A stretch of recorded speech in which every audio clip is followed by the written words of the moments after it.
Tsunami. On December 26, 2004, just one day after Christmas, a powerful undersea earthquake struck off the coast of Sumatra, Indonesia. It measured 9.1 in magnitude and lasted nearly 10 minutes. As the seafloor suddenly dropped and lifted, massive amounts of water were pulled inward. Along many coastlines, the sea rapidly receded. The ocean floor was exposed for hundreds of meters. Fish were left flopping on the sand. Boats rested on dry ground. Many people walked out onto the newly exposed land, unaware of the danger. Minutes later, the water returned. The ocean surged back with enormous force, forming tsunami waves that moved faster than any human could escape. Coastal villages were overwhelmed. People were swept away by the water. Others were trapped inside homes as buildings collapsed. Many were carried back toward the sea. Indonesia was hit first and suffered the highest losses, with over 160,000 deaths. Sri Lanka followed, with more than 35,000 lives lost. India recorded over 16,000 deaths.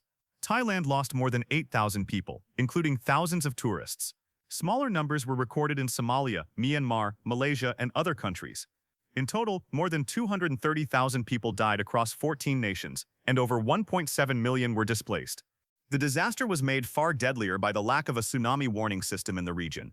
Afterward, global aid efforts began, and new warning systems were created to prevent future tragedies.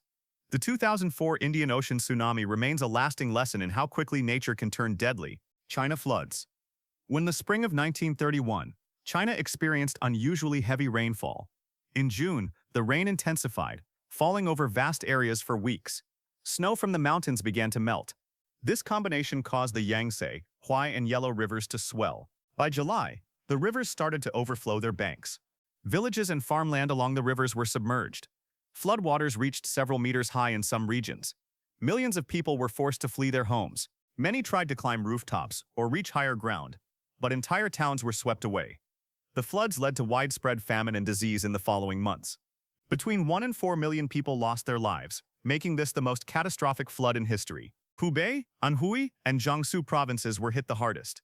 Millions more were displaced and lost their livelihoods. Food and clean water became scarce, increasing the death toll.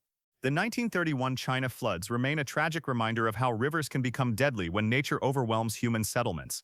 European heatwave. In the summer of 2003, Europe experienced one of the worst heatwaves in modern history. In June, temperatures started rising above normal levels. By July, hot air from the Sahara moved into Europe. High-pressure systems trapped the hot air over the continent.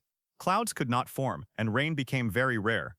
By August, temperatures in countries like France, Spain, and Italy reached record highs. In some places, temperatures went above 40 degrees. Cities became heat traps because of concrete and asphalt. Many homes did not have air conditioning. At first, many people treated the heat like normal summer weather. Parks and beaches were crowded.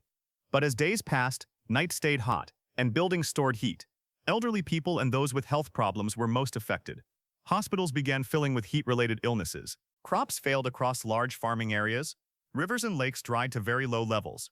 France and Italy suffered the highest losses, with France recording about 15,000 to 20,000 deaths. Italy recorded around 20,000 deaths.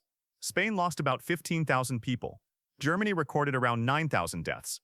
Other countries like Portugal, the UK, and the Netherlands also reported losses. In total, about 70,000 people died across Europe. The disaster shocked governments and scientists. Afterward, many countries created heat warning systems and emergency response plans. The 2003 European heatwave remains a warning of how dangerous extreme heat can become in a warming world. Shaanxi earthquake.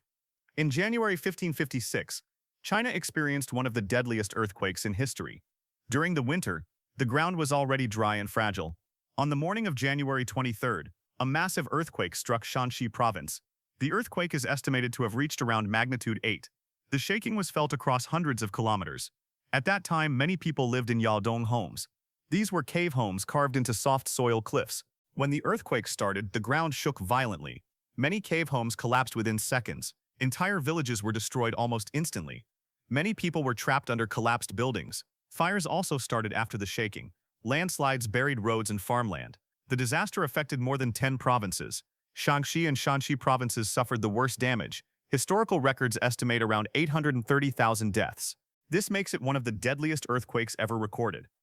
The disaster showed the danger of building homes in unstable ground.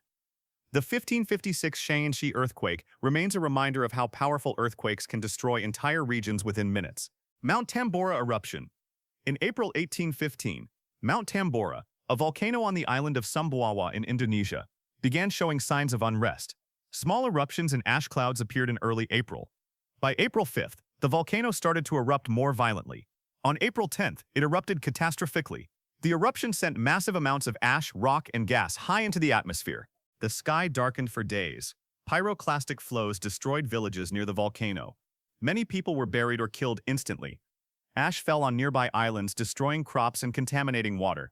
Thousands died from starvation and disease in the weeks after the eruption. The ash clouds reached around the world, blocking sunlight.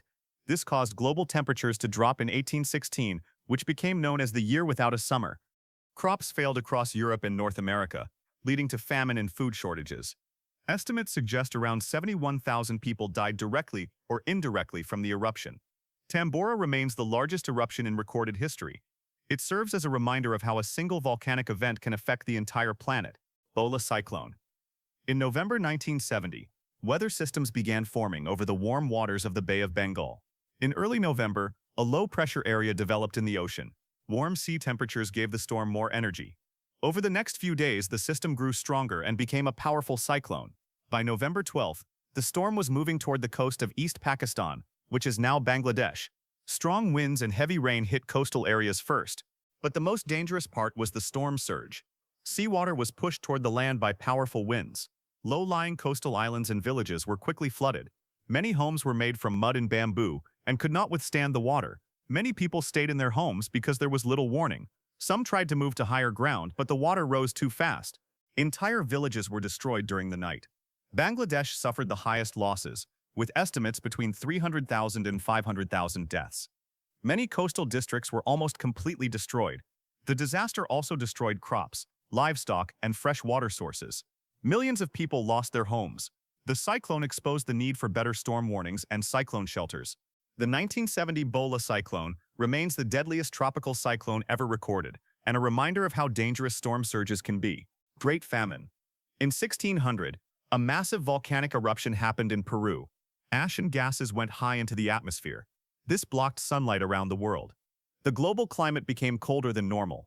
By 1601, Russia started getting strange weather. Heavy rain fell during growing season. Summers were cold. Frost came early. Crops failed across huge areas. In 1602, the problem became worse. Fields stayed wet. Seeds rotted. Food production collapsed. Rivers flooded farmland. Farmers could not grow enough grain. Food prices rose very fast. Many families ran out of food before winter ended. People sold animals, tools, and land to survive. Some moved to cities hoping to find food. Cities became overcrowded. Disease spread quickly because of weak bodies and poor sanitation. Social order started breaking down. Crime and unrest increased. The government tried selling cheap grain, then gave food away, but supplies ran out. The disaster lasted about 2 to 3 years. Scientists today believe the famine was partly caused by the 1600 Huaynaputina volcanic eruption, which created a volcanic winter and damaged crops worldwide. The famine claimed about 2 million lives, around one-third of Russia's population, making it one of the worst famines in Russian history.